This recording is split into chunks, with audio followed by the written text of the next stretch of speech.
I was a patient. So as a patient, if you've never been a patient, right? And I was young, very young, and going in there as a patient, like when you show up to a medical practice, right? Any medical practice, orthopedics, general practice, OBGYN, whatever it is, you're there for a reason. And most of the time you're there and you don't want to be there necessarily. Absolutely. Most of us don't want to show up there. So I started to understand that first person, you're the first contact that patient has with that office, that practice. And be nice. Can you just smile?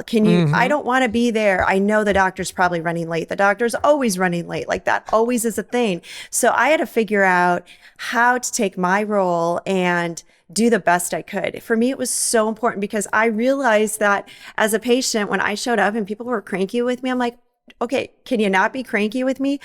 I don't want to be here either. So I'm here because I'm hurt. I'm in pain. I'm challenged with, I need to return to work, whatever the case might be. And that receptionist has such an important role. And I realized that when I started working for that doctor, he told me, first of all, he told me, when you show up, do the best job you can, right? Whether you're bagging groceries, whatever you're doing. And that's part of the 4 agreements. Yeah. I'm a huge fan of the 4 agreements, and it's part of my value system. And that is always do your best. Always do your best. So I treated that receptionist role like I was going to be the best receptionist that existed. Like I was going to always be friendly. I was always going to have a smile. I was always going to be empathetic to whoever showed up at the front. And it was really, really important. And just like anything, like I'm sure when you interview people, just smile. Like a smile changes everything. We can make it fun. It doesn't have to be serious. It doesn't have to be negative. Like you can make it different. You can change everything that way. It's so true. A lot of people don't like, hearing the fake it till you make it kind of thing, but I don't look at it as like faking it. Like everybody's got kind of troubles and you got things on your shoulders, but I don't think it's my responsibility to kind of put, thrust that upon everybody around me by my kind of attitude and things like that. And the people I probably struggle with that the most is the people closest to me, friends and family, because like, I'm going to take some of this off right. But you're absolutely right. That's I've heard it from so many, doctors and so many people in the healthcare industry. And it's a struggle. It's hard because when you're in that spot, there has to be a mind shift. Either the personality that you have there understands that, and it sounded like you did at that point in your life, but a lot of people don't.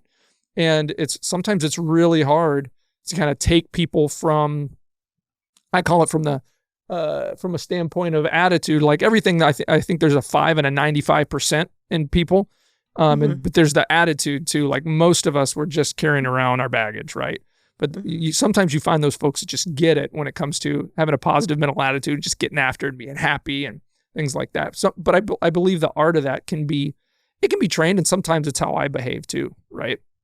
Right. And you surround yourself with people like that, right? Yeah, so if I'm surrounding myself with people that have that same mindset, and somebody comes into our fold and they maybe don't have that mindset yet, like my team that I work with every day, day in, day out, they're fabulous. Whether they came in with that attitude out of the gates or I hired them that way out of the gates, I don't know, but it becomes contagious. So let it be contagious. Have that positive, empathetic attitude when possible. And of course, don't, like you said, you're going to have dark days. You're going to have struggles. You're going to have these things. That's when you start to build up a toolbox and figure out, okay, how can I do a shift? What's going to get me out of that space? For me, like fresh air, sun, something, get out in nature, go for a walk, take a beat, do a meditation, do something that like pulls you out of that space. But that just becomes part of your toolbox as you figure it out and as you work together, whether it's with another person, an accountability partner, a team member. I know in our office way back when we used to do this, we used to rely on each other to say, hey, I'm in a funk and I got to figure this out because our patients don't deserve this. Yeah. So I need to like kind of figure this out. If you can help me out, or can you cover the front desk for me for like, an hour. I just need to step outside. I'm struggling with something personally and I just need to just take a minute.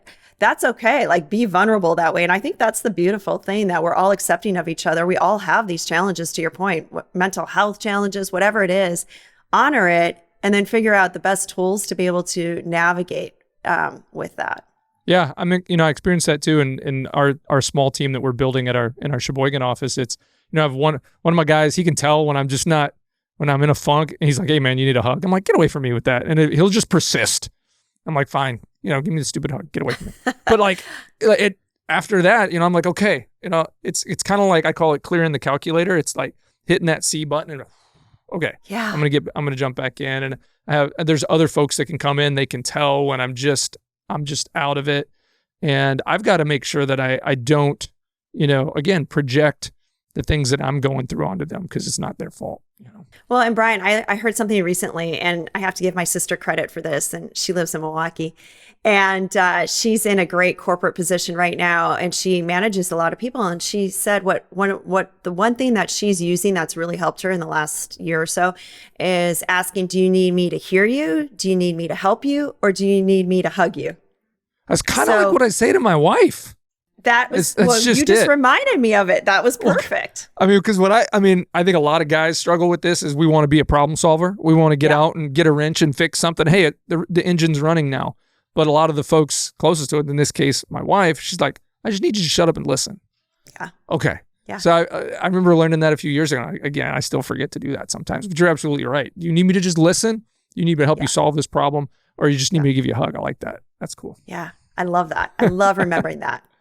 All right. Hey, I appreciate you, sharing your insight about that reception position when it comes to practice, private practice. I think it goes. There's a lot of different places where the first person is the face of your business that you meet and that you see and that's out there. There's so many different types of business where that's the case, but sometimes it's often forgotten how important that is. But like when I go into a practice, I remember that person. I remember the doctor because they're my doctor. But all the other stuff is peripheral and it's fuzzy. But it's that person that either treated you well or didn't that you think of first when you have to go back. Hey, everybody. Thanks for watching one of the clips from the Business Line podcast. If you want to see the full episode, click up here. And if you want to see more fun clips, click up here.